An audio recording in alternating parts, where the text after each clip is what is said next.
உங்கள் மெக்கானிக்கு இதில் வண்டியோட கம்ப்ளைண்ட் பார்த்தீங்கன்னா வந்து வண்டி அலாயுது ஒரு பக்கம் இழுத்துட்டு போகுது, தொப்பு தொப்புன்னு வந்து சவுண்டு வருது.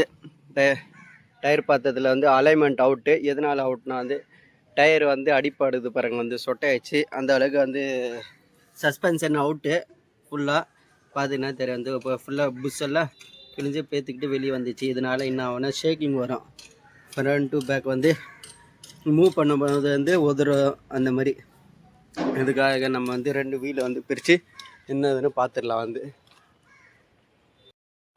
2 வீல் வந்து அடைக்கட்டையாச்சு. வந்து டயருக்கு பார்த்தீங்கன்னா தெரியும், ரொம்ப அடிப்பட்டு இருக்கு, மேடு பள்ளமாக இருக்குது, ஃபுல் சொட்டை விழுந்துருக்கு. அங்கே இங்கிட்டு இந்த ஒரே ஈவனாக தேயல. அந்த ஒவ்வொரு கம்ப்ளைண்ட்டுக்கும் ஒவ்வொரு டைப்பில் வந்து தேயும்.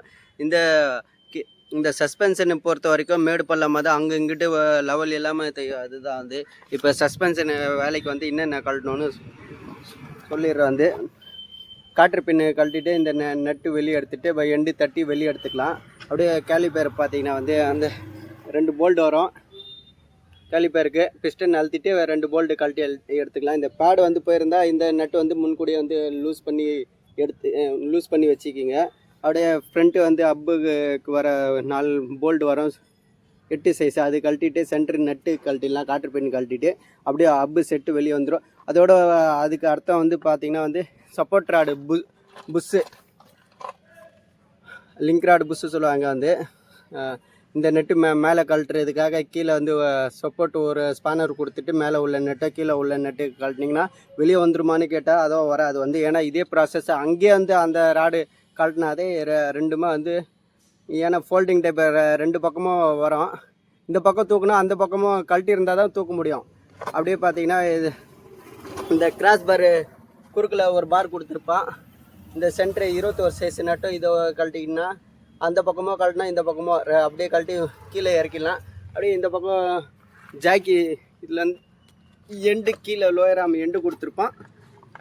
அதுக்கு கழட்டுறதுக்கு முன்னாடி வந்து என்ன பண்ணணும், வந்து மேலே சாக்கப் சர் உள்ள நட்டு வந்து 2 நட்டு மேலே கீழே மேலே உள்ளது ஸ்டெப் வச்சு வரும். அது பார்த்து மார்க் பண்ணி கழட்டிங்க. அதுக்கு அலைன்மெண்ட்டு அவுட் ஆயிரும். அதுக்கு ப்ராசஸே தனி, எப்படி வைக்கணும் என்னதுன்னு கடைசியில் சொல்லலாம் வந்து அது எப்படின்னு. அதே மாதிரி இன்னொரு பக்கம் பார்த்தீங்கன்னா வந்து ஜாக்கி வச்சுக்கிங்க. ஜாக்கி வச்சுட்டு கீழே வந்து லோயர் ஆர்முக்கு நட்டு கழட்டிடுங்க. பார்த்தா தெரியும் பாருங்கள், காமிக்க முடியல. இந்த நெட்டு வந்து காற்று பின் போட்டிருப்பான். நெட்டு கழட்டிட்டு இந்த அப்போட செட்டு சபாக்சல் வந்து அப்படியே வெளியே எடுத்துடலாம். அப்புறம் ஜாக்கி இதில் வந்து ஸ்ப்ரிங்கு தான் முக்கியமான விஷயம். இதில் வந்து இம்பார்ட்டனே வந்து ஸ்ப்ரிங்கு தான். ஸ்ப்ரிங்கில் தான் வந்து மொத்த ரிஸ்க்கான வேலையே அதுதான். நம்மளுக்கு வந்து கொஞ்சம் சேஃப்டி முக்கியம். கையில் க்ளோஸ் இருந்தால் போட்டுக்கிங்க. இந்த ஸ்ப்ரிங்கில் வந்து வச்சுட்டு இந்த நட்டு கழட்டிட்டு அந்த ஒரு நட்டு கழட்டிடணும். கழட்டி வெளியே ஸ்லோவாக எடுத்திங்கன்னா ஸ்ப்ரிங் வந்துடும். ஸ்ப்ரிங்கு வந்து ஒரு துணியோ ஏதாச்சுன்னா சேஃப்டிக்காக வந்து கட்டி வச்சுருங்க. ஸ்ப்ரிங் வந்து எகிரக்கூடாது. இந்த ப்ராசஸ் வந்து அப்படியே அங்கிட்ட வந்து நீங்கள் பண்ணுற மாதிரி வரும். இதே ப்ராசஸ் தான் அங்கேயும் வந்து பார்த்தீங்கன்னா தெரியும். நம்ம கழட்டுற ரீசன் வந்து கிழிஞ்சு போயிருக்கு பாருங்கள் புஷ் வந்து. இதனால் என்ன ஆகும், மேடு பள்ளத்தை தொப்பு விழுகிறதோ, ஒரு பக்கம் வலிச்சிக்கிட்டு போகிறதோ, இல்லை ஒரு பக்கம் வந்து வாப்லிங் ஆகிறது. சின்ன ஸ்பீடு பிரேக்கர் கொடுப்பான் ஹைவே ரோட்டில், அந்த மாதிரி வாப்லிங் ஆகும். அதுக்காக நம்ம வந்து இந்த டோட்டல் வேலை பார்த்தா தான் பக்காவாக இருக்கும். வந்து வேலை ஆரம்பிச்சிக்கலாம். இல்லை லாஸ்ட்டாக வந்து கிரீஸ் பேக்கெல்லாம் பண்ணிக்கலாம். அப்படியே சில விஷயத்த வந்து நீங்களும் வந்து நோட் பண்ணுற மாதிரி இருக்கும். ஏன்னா சில விஷயத்தை வந்து மாற்றுற மாதிரி இருக்காது. இது பார்த்திங்கன்னா டிஸ்க் ரோட்ரு வந்து போயிருக்கு. நம்ம தெரிஞ்சிருந்தால் மட்டும் மாற்ற வேண்டாம். இது ரோட்ரு போயிருக்கு. ரோட்ரு கழட்டுறதுக்கு வந்து இந்த 4 போல்ட் வந்து கழட்டிடலாம். கழட்டினா வந்து ரோட்ரு தனியாக பிரித்து எடுத்துடலாம். இந்த அப்பு கழட்டிட்டு தான் வந்து ரோட்ரு வெளியே வரும். அது பார்த்துக்கிங்க. வந்து நம்ம வந்து வேலை ஆரம்பிச்சிடலாம். சேக்கப் சருக்கு உண்டான போல்ட் வந்து மேலே கொடுத்துருவான். இந்த கண்டிஷனில் இப்போ வந்து ஜாக்கி வச்சுக்கலாம். வந்து ஏன்னா இந்த போல்டு இப்போ பிரச்சனை கிடையாது, போல்டு கழட்டிடலாம். ஆனால் வந்து இந்த போல்டு கழட்டி வெளியே எடுக்கும்போது ஸ்ப்ரிங்கு எகுரும். கண்டிப்பாக ஜாக்கி வச்சே ஆகணும். வந்து கரெக்டாக ஸ்ப்ரிங்கு கீழே உட்கார இடத்துல வந்து ஜாக்கி வச்சுக்கிங்க. அதுக்கப்புறம் தான் இந்த போல்டு உருகிற வேலையை பார்க்கணும். இந்த போல்டும் சரி, இந்த போல்டும் 2 போல்டு அப்போ தான் உருவணும். சேஃப்டி ரொம்ப முக்கியம். வந்து இப்போ சப்போர்ட் ராடு வந்து வெளியில் வரல, அந்த பக்கம் கழட்டினா தான் வெளியே வரும். இந்த பக்கம் கழட்டி உருகி எடுத்துடலாம்.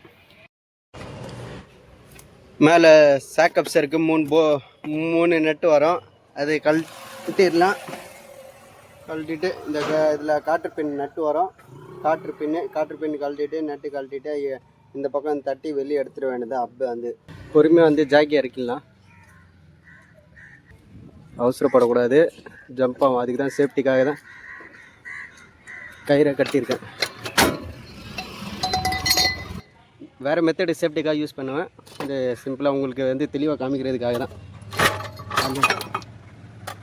பாரு, வெளியே எடுக்கும்போது புஷ் தனியாக வந்துச்சு. அந்தளவுக்கு வந்து ஃபுல்லாக சுத்தமாகவே இல்லை. அதில் ஃபுல்லாக காடி ஆச்சு. ஓவராக காடியாக இருக்குது. இந்த பக்கமும் எல்லாம் அப்படி தான். இந்த லப்பர் கண்டிப்பாக மாற்றி ஆகணும், இல்லை சவுண்டு வரும். கிறுக்குன்னு சவுண்டு வரும். ஒரு திருத்தி இல்லாமல் போயிடும் வேலை செஞ்சேன்னா. புது ஸ்பேர் போட்டுடலாம். லெஃப்ட் ஹேண்ட் சைடு எல்லாமே கழட்டியாச்சு. வந்து க்ளீன் பண்ணி இடத்தெல்லாம் க்ளீன் பண்ணி தரவாக வந்து மாட்ட ஆரம்பிக்க வேண்டியதான். இந்த என்ட்ராய்டு வந்து நல்லா தான் இருக்குது. பார்த்தீங்கன்னா தெரியும், வந்து ஸ்டிப்பாக வந்து நிற்குது. அதை அப்படியே விட்டுற வேண்டியதான், பால் ஜாயிண்ட்டும் சரி. இதை அப்படியே விட்டுட்டு அந்த பக்கம் லெஃப்ட் ஹேண்ட் சைடு எப்படி கழட்டணுமோ அதே ப்ராசஸில் தான் வந்து ரைட் ஹேண்ட் சைடு கழட்டணும். அது ஜாக்கி வச்சுட்டு கழட்ட ஆரம்பிச்சிட வேண்டியதான்.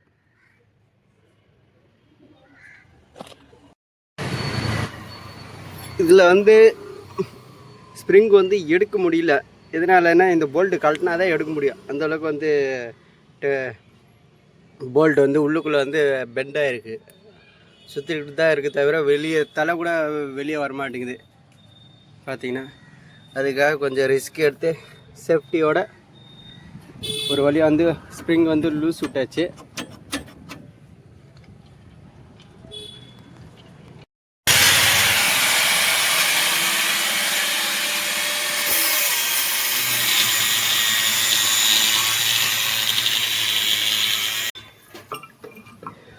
இவர் தான் வந்து ரொம்ப மக்கார் கொடுத்துட்டாரு, வேலை வச்சுட்டாரு.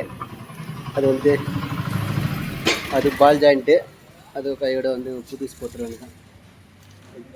கேமராலே கை வச்சுட்டேன்னா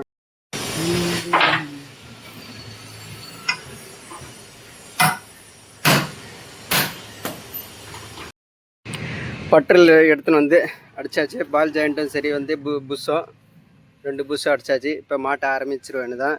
இந்த இதில் வந்து புளி வச்ச வார்சர் வரும், அது முக்கியமாக போடணும். இல்லாட்டினா வந்து திருப்பியும் கந்தலாயிரும். இந்த வார்சர் முக்கியம். கண்டிப்பாக வந்து ஃபிட்டிங் பண்ண ஆரம்பிச்சிருவேன்னு தான். ஸ்ப்ரிங்கு கொஞ்சம் பார்த்து போடணும், போட்டுக்கலாம். ஸ்ப்ரிங்கு வந்து புல்லர் போட்டாச்சு. அப்படியே வந்து உக்கார வைக்க வேண்டியதான். வந்து புல்லர் வச்சு அழுத்திட்டு உக்கார வச்சாச்சு. இந்த இப்படி தான் உக்கார வைக்கணும்.